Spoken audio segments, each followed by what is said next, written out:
So put your little hand in mine. There ain't no hill or mountain we can't climb. Babe, I got you, babe. I got you, babe. I forgot the line. I forgot the line. Hey, morning campers. Rise and shine campers. Don't forget your booties because it's cold out there today. It's cold out there every day. What is this, Miami Beach? Not hardly. We will never going to remember what happened.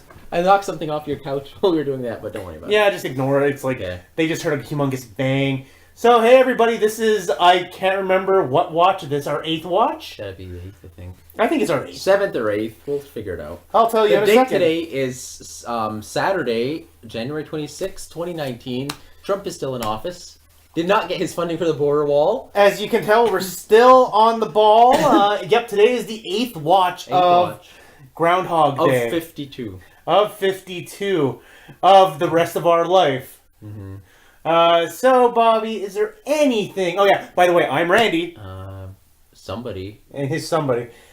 He said a name, I can't remember what it was. I said you were Bobby. Okay, there you go. And today, Randy took some notes, so we're going to go through that. No, when we need them. Let's let this happen organically. Okay. Because if we're just going to go through everything, it means we lose material for next week. But we're going to need that material real bad. So... Just to start off, Bobby, we're doing a gut check. How do you feel about the movie this week? Pretty poorly, because it is January. It is negative 17 degrees Celsius today. I had to start my car, warm it up, and drive over here. And it was quite a chore. Bobby, did you forget your booties? Yeah. Because it was cold outside today. It was cold outside today. It's been cold every day. And it's going to be cold every day for the rest of our life, yes. At least until, like, March. It's going to be pretty painful until March when it actually warms up here in where we live. I'm just assuming that a nuclear bomb's going to drop before we finish watching this and mankind's going to be wiped out. And then it'll be a long, cold winter. Unless they impeach that Orange Man. It's possible. So, Randy, what did we talk about today? I see you're looking at your notes there on your phone. I know, I'm just bringing it up because on it's your like smartphone. So, on this watch... I want to see how many things that you can come up with that. I'm playing bingo here. I want to see if you can get 5 things without me prompting. Well, the first thing we talked about was how useless we think the beginning is, the opening intro is. So, to explain, according to the trivia, what's the trivia, I right? think IMDb, yeah. Yeah, for this on IMDb. The first, 2-3 minutes of the film, it takes place in the news station. It takes place at the news station. That it already has an opening prior to that with clouds, and it gives you like a couple of things. Like here, the movie has Bill Murray, directed by Harold Ramis. Yada yada yada. Cut to the news station where everything stops, and then they have this big long scene with him telling the weather, and then talking to his coworker, and then his assistant. Yeah, and then the real beginning of the movie comes after that with them just driving the Punxatawney. Driving in the van. So, with the opening theme song of Baby, I'm Your Weatherman. It's just called The Weatherman, yeah. The Weatherman.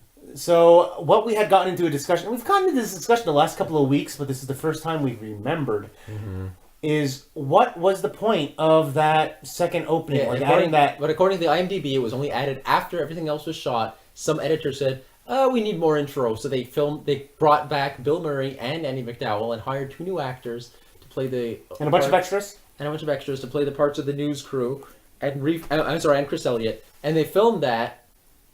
And Chris Elliott was just there that day. He lived there at the time, and it added nothing to the movie because already the only thing we learn is that this is Bill Murray's.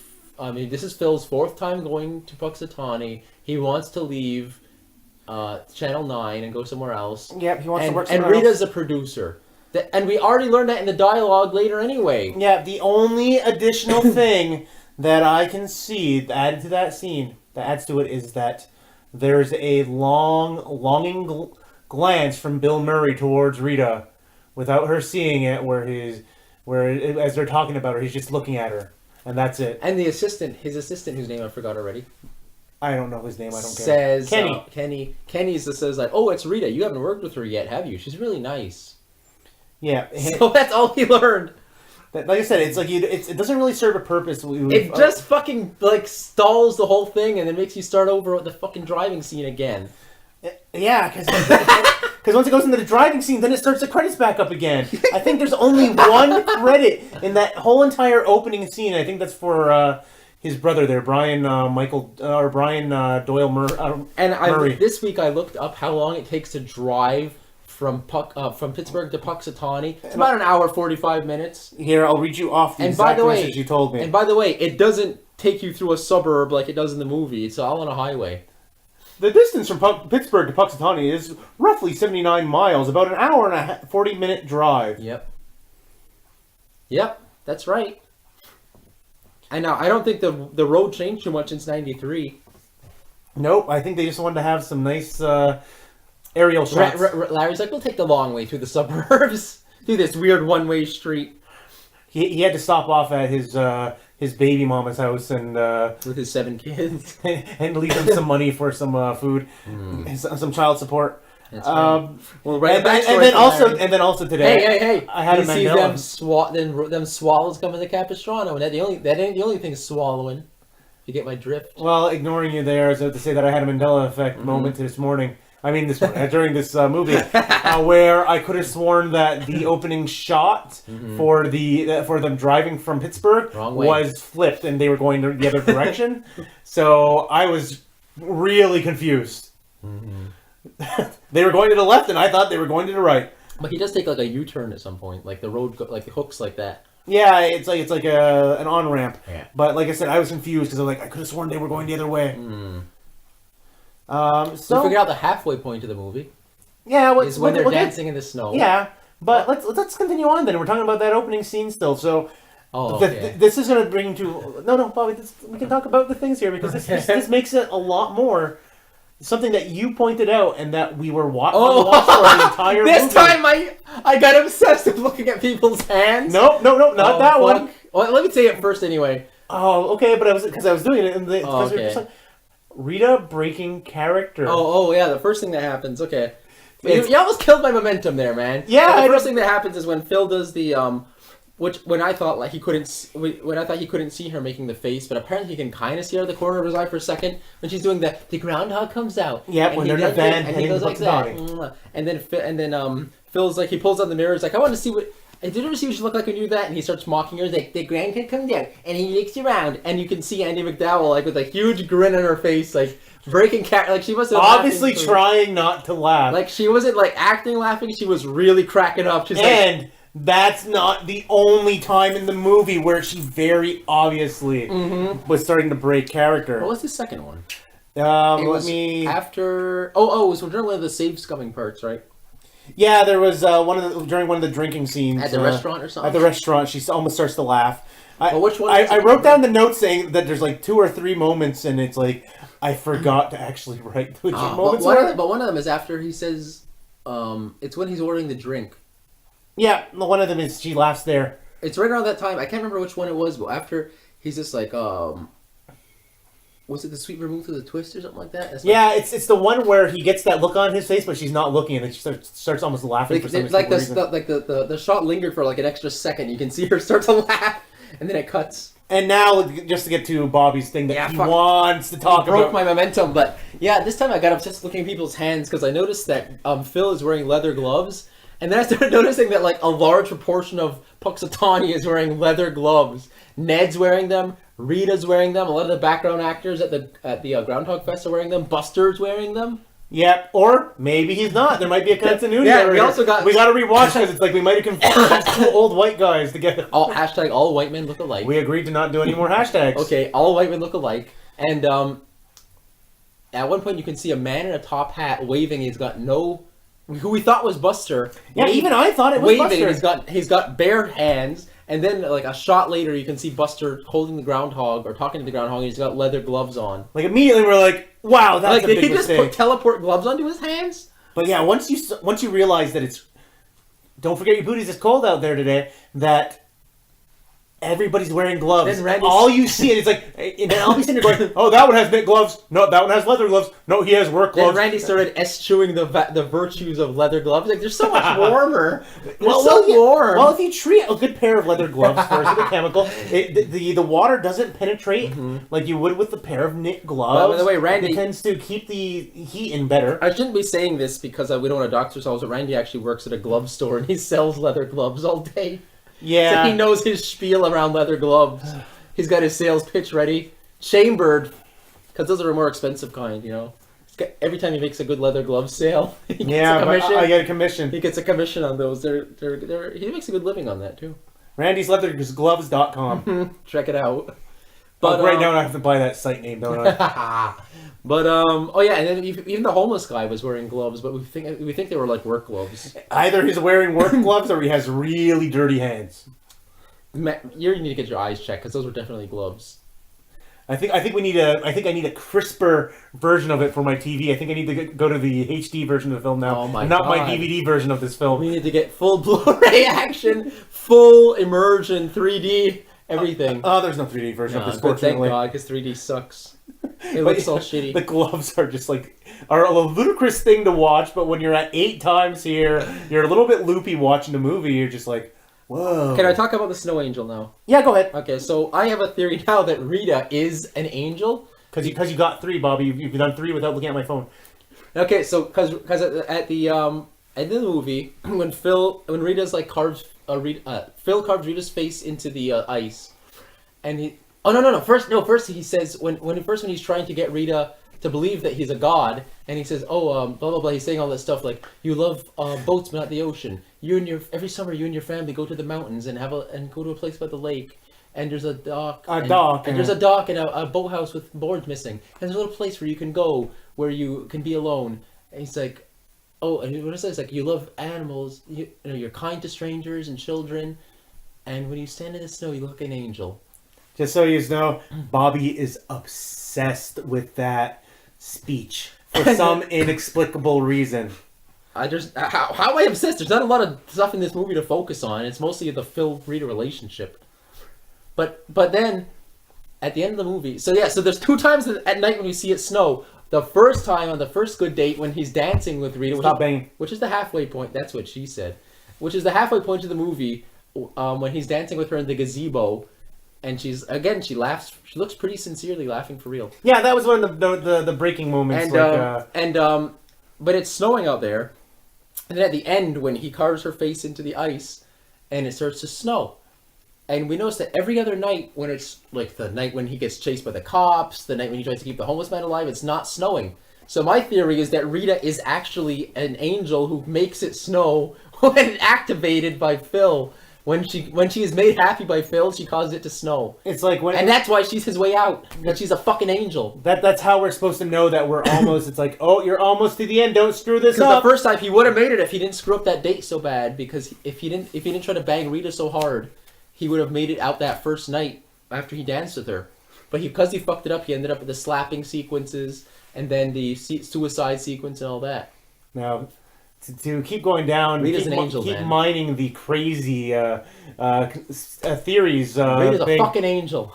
Well, my theory is that the bartender, at the very least, as well as others, are reliving the loop with Phil over and over again. I'm pretty sure you mentioned that before, though. Because I may have, but we've already done it 8 times. The bartender gives him a very knowing look. Also, I came to realize that I think they just kept reusing the same shot and same delivery multiple times. They didn't want to pay a black man a good wage. For every scene he's in, I swear they used the same shot of him. It's like, okay, but it's always that same knowing look that we want to know what the bartender... I've seen so many of this before. No, it had to coincide. Both Phil and the bartender had to fulfill all their checklists to make the day end. Then what was his checklist? They're like a fucking group trigger, man. Everybody in that thing had to, everybody who was caught in it together all had to fulfill their stuff. What was the bartender's? Also, Ralph was living through, because it's like he told him that it's like... Me too. Living the same... Hashtag me too'd him. No hashtags. He me too. It was like, sounds like my life. When he's like, I'm doing the same thing every day, nothing matters. So he's reliving it too. So it's Ralph the bartender and Phil. Yep. And here's something we learned this week. We think that because we only ever see Gus and Ralph at night once, where Phil is drinking with them, and we know that they're both drunk as a Bobby. We almost have bingo. They're both drunk as a skunk, and we can see that like Ralph is falling down, and then Gus tries to drive, and he like backs the car up, and then he goes forward, and he like almost crashes it. And he's like, I don't think I'm good. So then Phil gets in the car and drives, and he's sober because he was drinking a coffee. Yep, I was about to say that. So we think that, like, and then of course he does all this stuff. Or you think that, well, yeah. I think, I'm not gonna, I'll take responsibility for this theory, but after he drives on the train tracks and the number 2 cop car pulls off the train tracks, crashes into a ditch, then somehow teleports to be able to continue chasing him. We'll clarify that in a minute, yeah. As we've learned, but after, and then he says, like, the cop pulls him over and he says, or he crashes the car, and the cop comes up to him, he's like, Three hamburgers, 2 large fries. Yep, drinks. 2 Cokes. No. A milkshake or 2 Cokes, or 2 Cokes and a milkshake or something like that. Yep, and 2 milkshakes and a Coke, and 2 orders for flapjacks. But the whole entire thing that Bobby's trying to get to. But the point is, that, like, now we never see Phil there again at night. So I think that Gus and Ralph every other night must have still gone to that bar, still got drunk, and drove home and crashed their car. And we never see them at the Groundhog party. I think they die, or they at least get in an accident. So, how many people... No, they would have survived because Phil was trying to make the perfect day. He's trying to save everybody. They would have lived on that last day, at least. But every other day when he doesn't how many other people have died? No, but how could he? Because he was on a date with Rita at that time. Yeah, but they may have gone... Maybe he disables their car earlier in the day so they can't drive. Exactly. But, now, Bobby, how many people have died on that day? Because it's like... We got Buster choking, so it's at the very least is in a coma, if not dead. It's 93. He's definitely dead. You get the kid falling from the tree. He's at the very crippled least or dead. Broken something or he's dead. You get... Gus and Ralph. Who else? Gus and Ralph. Crashing their car. Yeah. You get... I'm going to assume the homeless guy. Yeah. We can't save. We can never save him. Yeah, he's a fixed point That's in old time. age, yeah. Maybe the homeless guy was reliving the day over and over. No, he seemed too happy to... because when he got the food. But he doesn't speak. We know he can't speak. Or we try to figure out if he's got mental illness or something. Yeah. He doesn't ever speaks. And so we know at least 4 people that died. One of them is fixed. Or actually, technically 5. So to go back to something Bobby had touched upon. I noticed this the last couple of viewings, but we keep forgetting to bring this up. Yeah. I want to go back to the bartender. When they're getting chased in the car, the first shot of the police car is car number 2. This is the car that chases them for the entire time on the train tracks. Yeah. That for the first 3 or 4 episodes, we were arguing about whether or not they survived the train. But we know they survived because the very next shot, you see that car number 2 and car number 3 coming from the opposite direction. So we have a continuity error. Car number 2 was behind him, I'm pretty sure. Was it? Because car number 3 came in front of him, I think. So he comes back around somehow and comes back. He somehow went into a ditch and then came out of the ditch and continued chasing him. That must be a strong-ass cop. It's like an all-wheel drive or something to get out of that ditch. In the wintertime? Yeah. I want to get back to the bartender real quick. You asked me what his criteria were for making it through the day. That motherfucker had to get a tip.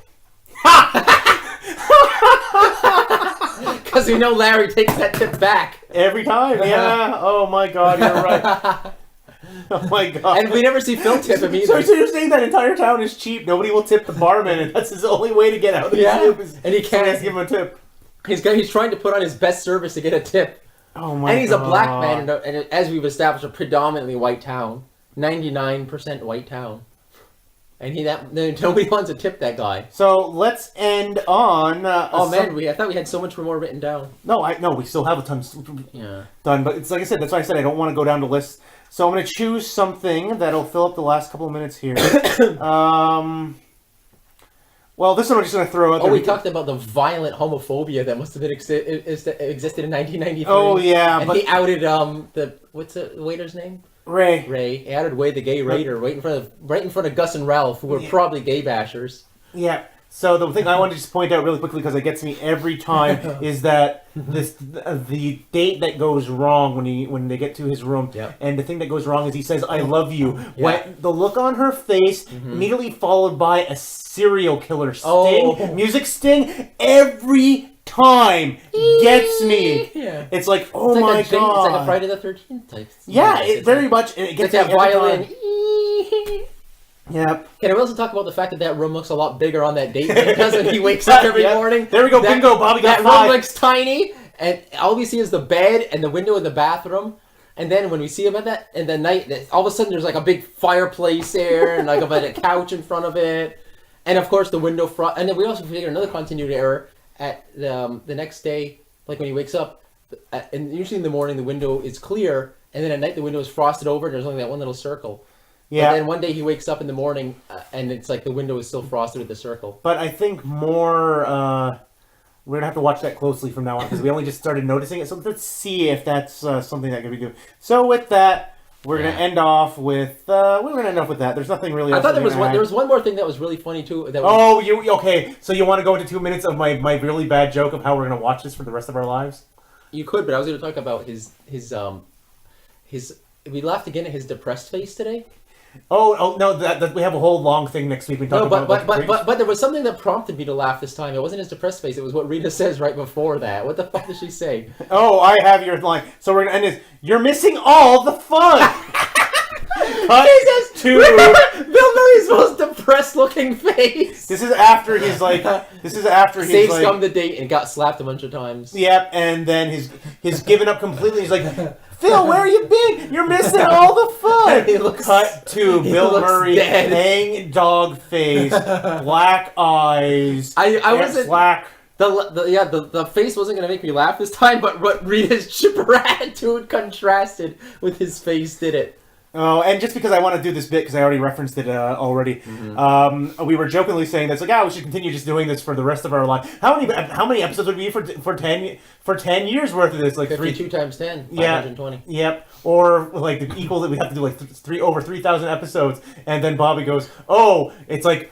We'll be dead before we finish watching this, then you first. And I go, yeah. Oh my God. And then at my funeral, everybody's going to be forced to have to watch Groundhog Day and then do a podcast at the funeral. So at the end of our lives, so again, taking a leaf from the worst idea of all time, guys, we're doing, what's it called? Till Death Do Us Part. I wasn't even thinking of that. I was just running with a gag. Yeah. But again, but it's similar to Death Do Us Part. So after we finish this, 52 watches, we're going to do one more watch. Whoever dies first, the other guy's got to watch it at his funeral and then do a podcast with the other people at the funeral afterwards. And it's probably going to be me because this motherfucker's going down. You know it. Yeah, and just so he's always sick. He's very sick, man. It's going to say in my will that if anything unusual if my death is unusual, blame Bobby. Well, he is the number one glove salesman in town, and I'm only the number 2 glove salesman, so... And with that, we are done for today. I'm Randy, that's Bobby. Goodbye. Yay.